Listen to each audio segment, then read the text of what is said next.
Hey guys, welcome back to another video here on the channel. My name is Green Machine Sam. This is part of our rebuild series. Today we are taking on the Tampa Bay Buccaneers. It's a fantasy style. It's 5 years. So at year 5 you can go all in, throw in all your money and say, hey, this is the year that we win. Or you can start right away and try to win. I'm doing the Bucs. I skipped over the Browns. The reason being is because the Bucs have Tom Brady now and all that fun stuff. So rosters are updated. They're for the most part updated. If they were in like this weird spot of restricted free agency, I didn't release them. So there's going to be some guys on here that you're looking at going, wait a second, that guy's technically in free agency, but he's technically not. Why is he still here? Type of attitude. It's because he's kind of sorta in free agency. He's in a weird state. So there is everybody on the team. But you have to take it with a grain of salt, of course, as well as just make sure that we're just going to scroll through the roster. If you see something that's messed up, let me know. I'll fix it. But for right now, it is going to be this team. This is a one video thing, so hopefully. We're just scrolling through the team. I'm just checking over it real quick, seeing what I like, what I don't like, what positions I think need to be traded, what positions need to be upgraded right away. Safety's a big fucking problem. I remember DeAndre Hall. He was a Bears pick that I really liked, but never turned out to be much. Because in like Madden 17 or 18, he was like 6'3", 210. So he was a fucking beast of a corner. Plus he had like 79 press, so you could start him right away and just have him press, and he would be decent. There are a bunch of free agency pieces. Andrew Luck. Okay, cool. I'm going to sign him because I don't feel like him fucking up the rebuild. So yes, I'm not going to keep him. I'm going to sign him, and then we're going to release him type of attitude. I get one pick. I get one free agency pick. And, you got to go with somebody young and talented. And at a position of need, we're not bringing in Jameis Winston. So you don't even fucking request it. I kind of want Trevor Williams, but I don't know. It just really depends on what we need, and I think we do need corner. Daryl Worley, though, is here, and he's 24. Let's see here. I definitely think Trevor Williams is the play here because I think he still has star. Yeah. Williams, because we can only bring him in for a year, and I don't know. Let's just bring him in for going to be trying to get, yeah, because Javady and Clowney would make no sense because they already have edge rushers. Okay, so I'm going to go ahead and release a lot of the practice squad players, change some positions up a little bit, maybe change the scheme if I really want to, because we do have 4 middle linebackers that I think could play. Because Kevin Minter isn't even bad. He could play backup, so I don't know what we're going to do yet. I'm going to make some changes to the team, show some trades if anything, and then we will head into the first season. Okay, after looking over the team, there's no super large contracts or players that I'm really wanting to get rid of right now. I was looking at Donovan Smith, but we're going to keep him for now just to hold on to a 70 or above offensive lineman. He does cost $12 million a year, so he's definitely gone as soon as we can start upgrading players. Cameron Brate, he has like 5 years left on his deal, so there's no point in trading him if we don't know what we're going to do with O.J. Howard yet. Chris Godwin's here. Scotty Miller is also here. We signed Cam Hayward because I wanted a 4th wideout. Mark Walton is also here. He's actually going to move up to number 2. Cameron Brate's also playing fullback if you didn't see. We did move to a 4-3 because like Beckwith and Minter were just sitting on the bench at 3 and 4. So I decided we're moving to a 4-3, getting 3 linebackers out there and then having this stud of a defensive line. These 2 D tackles are going to make pressure up the middle nonstop. If Shaquille Barrett is the real deal, which everybody thinks he is, I personally don't. I don't think he's that great. I think his numbers were a little inflated against some terrible offensive lines in the beginning of the year. JPP's cool, like him. Some young corners and safeties. I think all these guys are either rookies or second-year guys. So it's a very nice squad. Special teams not that great. Matt Gay, I think his name is, and Brad Pinion. Not the greatest guys in the world, but what can you really do about that? And then the specialists are set up this way. We're going to put Godwin in the slot. Maybe he goes out, has a great year with Tom Brady, gets up to that superstar X factor. My goal for the team this year is definitely offensive line help. I think that is going to be the biggest thing, as well as running back. If Tom Brady retires, that's definitely going to be number one then. But defense, I think we can just develop. I think the biggest problem is if Sue and JPP come off contract anytime soon. I think that's what's going to really hurt us. I don't know how much Barrett costs. I don't know how much, and I know Godwin comes off contract in 2 years as well. I don't know if we'll be able to pick up his 5th-year option. I'm not quite sure if he was a first-round pick. I don't think he was, so that's also a big deal. I will see you guys at the midseason mark. If there's any trades, I will let you know beforehand. See you guys there. Okay, so at the midseason mark, we are 3-3. I did forget that there are some contract negotiations. I already auto upgrade everybody. There's a decent amount. The biggest problem is the top 2 guys, Ndamukong Suh and Shaq Barrett. Ndamukong Suh can probably walk, but I'm going to probably trade him right now, as well as DeMar Dotson. I'm going to keep Trevor Williams for this year and then just let him walk at the end of the year because I think we have decent corners enough. Shaq Barrett is the only guy that I really want to retain after this year, so I'll give him like this. If he doesn't sign that, sucks to suck. Okay, he's good. So he should keep going up for the next 3 years, and then after that we might just franchise tag him until we're done with him. Like I said, only guy I really want to keep around. Now time to trade the 2 other guys. Okay, so for this trade, we are trading Ndamukong Suh, DeMar Dotson, and a 2nd rounder of this year for Cody Ford, Vosine Joseph, and a 1st rounder of this year. Number one, even if we somehow get the number 1 pick, it will still be better than their 1st round pick. Cody Ford is coming in to replace DeMar Dotson for a couple years. Vosine is going to take over at left outside linebacker for Beck Smith, because I think Beck Smith has either 2 years or 1 year left on his contract. I don't feel like paying him. Vosine Joseph is going to take over in that role. We do have to sign a defensive tackle, though, maybe. Okay, first off, before anybody tries to fucking yell at me in the comment section, yes, I know it's Foshan, not Fosheen. I'm fucking stupid. Leave me alone.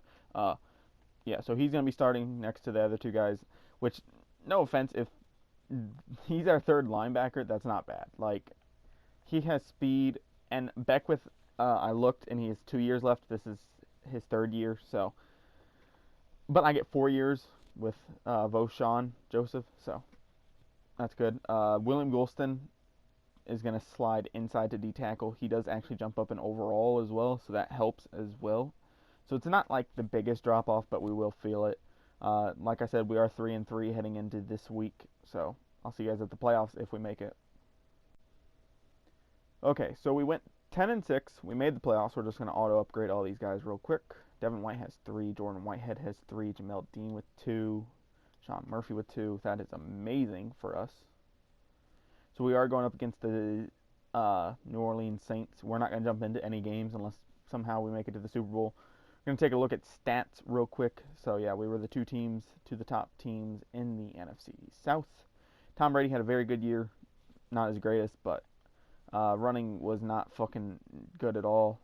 Chris Godwin, that has to be superstar X Factor. Mike Evans, good year. OJ, good year. Scotty Miller even had a decent year. Sacks, 7 for Donovan Smith, 3 for Marpet, 3 for Jansen, 3 for Ford, 1 for Hag. That's a very good year. I like that a lot. I don't know why Hag's starting. Oh, he's not. Alex Kappa just hasn't let up a sack. That's cool too. Devin White leads the team in tackles with Levante David close behind.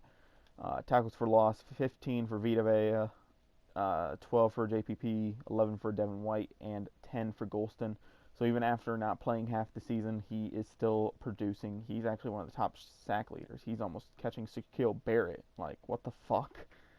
So, sacks, not that great. Devin White had fucking 6. Like, and I know I changed the scheme too because I changed it to Seattle's defense. So, pretty sure it was Seattle's that I changed it to. Picks were off the charts though. 3 for Whitehead, 3 for Dean, 2 for White, 1 for David, 1 for Bunting, Edwards, and Adams. Let's see here. What else?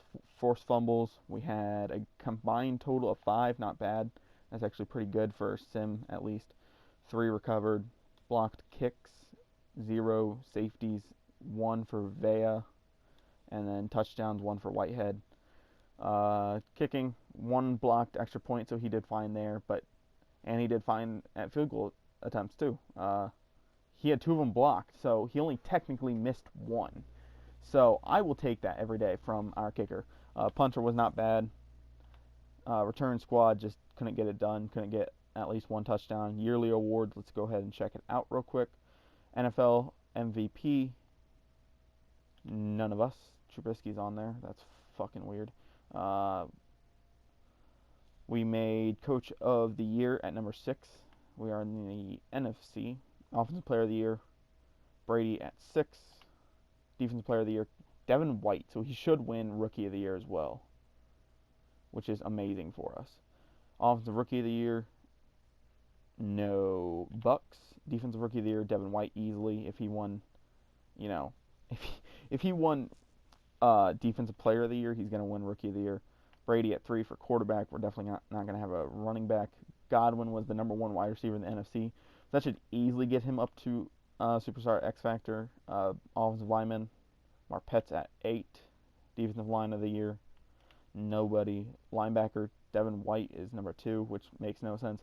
Because Mac's supposed to be an edge rusher. They need to fucking reorganize positions and shit in here. Defensive back, Whitehead in there. That's nice to see. And Gay at 9. So, not a bad time.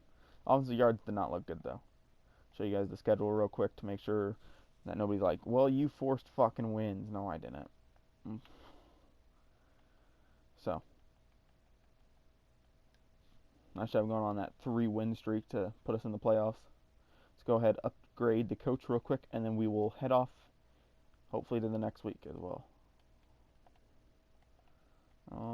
Let's do DB training.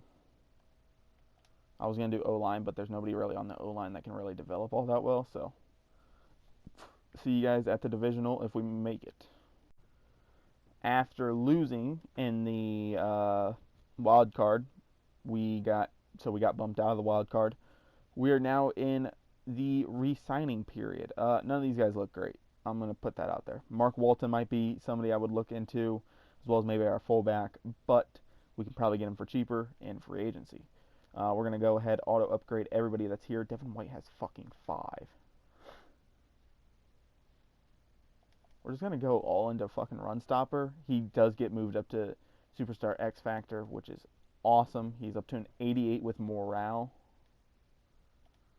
We're just going to go strictly run stopper and get him as high as possible. Actually, we'll go 1 in pass coverage here.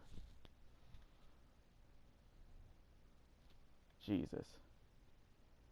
He's the Roquan Smith of this year. If you have him play well, he is the Roquan Smith of this year. Seriously, if you want him to do good, move him to outside backer, make it a 4-3. I'm going to use it in slot so that he can get a little bit better and even improve next year. He does get mossed as well as the Superstar X Factor ability.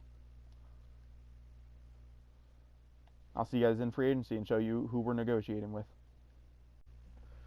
Okay, so I'm done negotiating now. Probably took about 10 minutes to do all this. If you guys are new to my channel, this is how I negotiate. The first year or so, I don't like going out and spending big money. I go after guys that do not have offers. So you'll see the point system. It doesn't get really above 40 ever. I offer 550K contracts, which means I can cut them at any point, anytime, anywhere, and it will not cost me a dime at all. It will just clear up cap space. I'm going after a couple running backs here, going after a couple wide receivers. Some of the wide receivers will be converting to running backs if they do sign, namely Cordell Patterson or Jakeem Grant. Going after some backup D linemen, backup linebackers, fullback, offensive linemen, stuff like that. Taysom Hill, only reason why I'm going after him is because he can A, play tight end, B, play fullback, C, play a little bit of running back. Kind of weird, but he's there. So, and he'll probably sign, to be honest. Nobody will go after him, so. Most of those guys, I would like one of the running backs to sign, but it's not that big of a deal. If there's any fifth-year options, I will more than likely accept them, but we'll head to the draft. I'll let you guys know who we get once we get to the draft. With free agency, we did accept O.J. Howard's fifth-year option, so he is back on the team. Negotiations that didn't quite settle down were Alec Ogletree, Roy Robertson, Harris, Cordell Patterson, and even Jakeem Grant. The signings are Austin Eckler, Taysom Hill at fullback, Jacob Holster, David Moore, Adam Gostis, Sean Lee, J.P. Holt, Deion Kane, and Nick Mullins.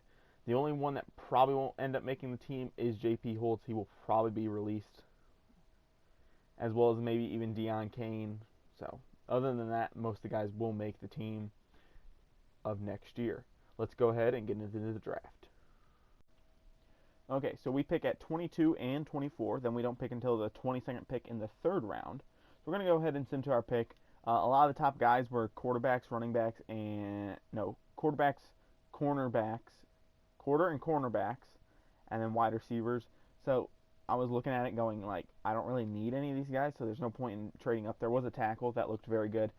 This was actually the top guy in the draft. I don't know why he hasn't went, which I'm kind of scared for the offensive lineman I wanted. Yep, they're gone. Cool.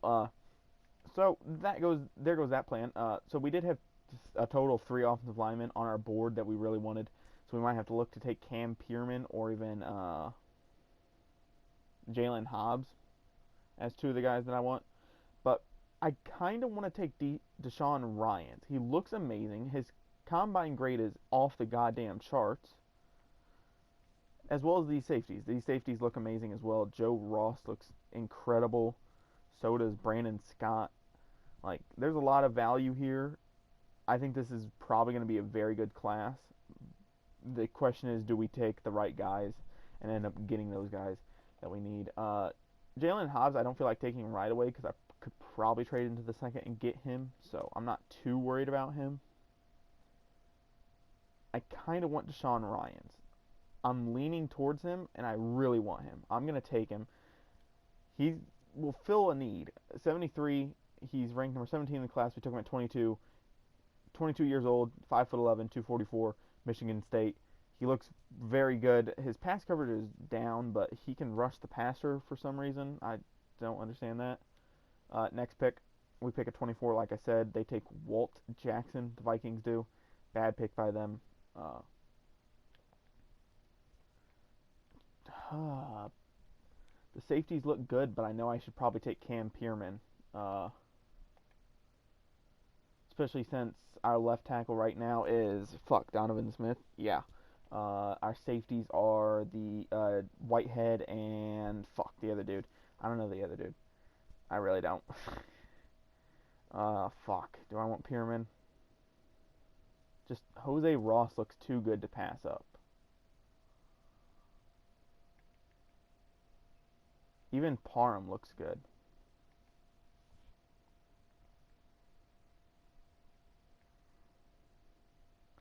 It's just Pierman doesn't look that fantastic. Like, he doesn't.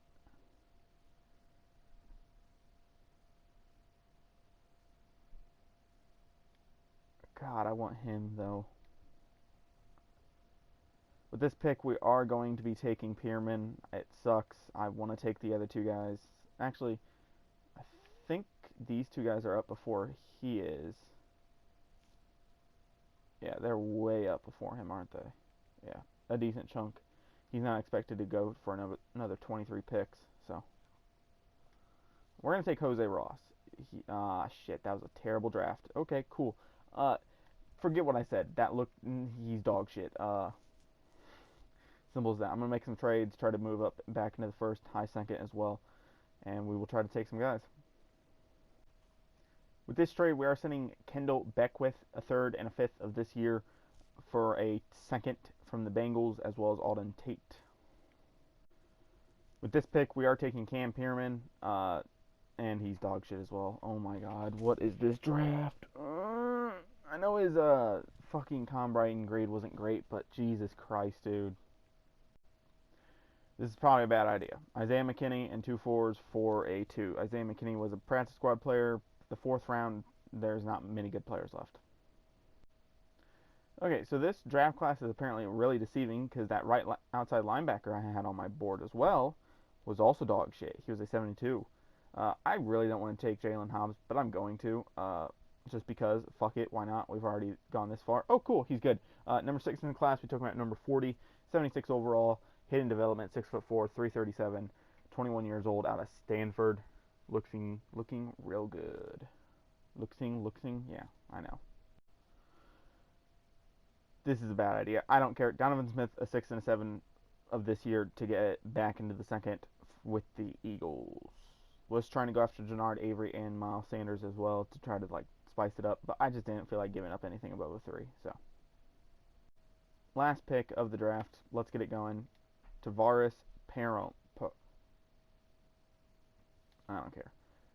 He's a 71 hidden, number 24 in the class. We took him at 46, so he is good value.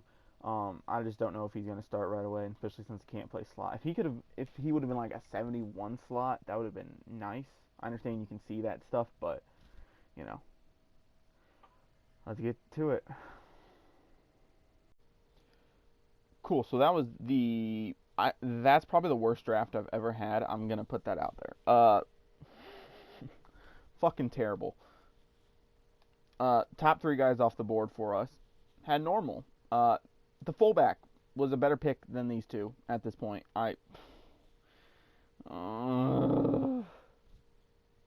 Yeah, because I don't have anywhere to put Jose Ross. It's not like I'm going to start him over anybody now. Deshaun Ryans, you better be fucking good. Oh, wait, no, he had hit in as well. Okay. So Hobbs and Ryans definitely define the draft. Parham is there, I guess. I don't know. And Polk is probably going to be a trade piece. So I'm going to look at the top of the draft, see what was available. Yeah, nothing really good. Was it Dakota Falk that I wanted? Yeah, I think him and Sands.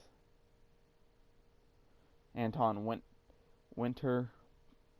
Yep, he was good as well. Cool. That's the D tackle I wanted. Okay, he had normal, but still that would have been a better pick than what we got. Zach Sands, 74, normal. So, yeah, I definitely would have wanted Winter. He was my number 1, but whatever. So Coleman wasn't bad for where he was picked. Say Haggins was apparently good, but I think I got the better end of the deal with my wide receiver. There was a right tackle that went in the 7th round that was a 72 overall. How did I not see? And he is hidden. I gotta see if he has superstar. If he has superstar, I'm gonna flip my fucking shit. He has superstar. You didn't fucking scout him?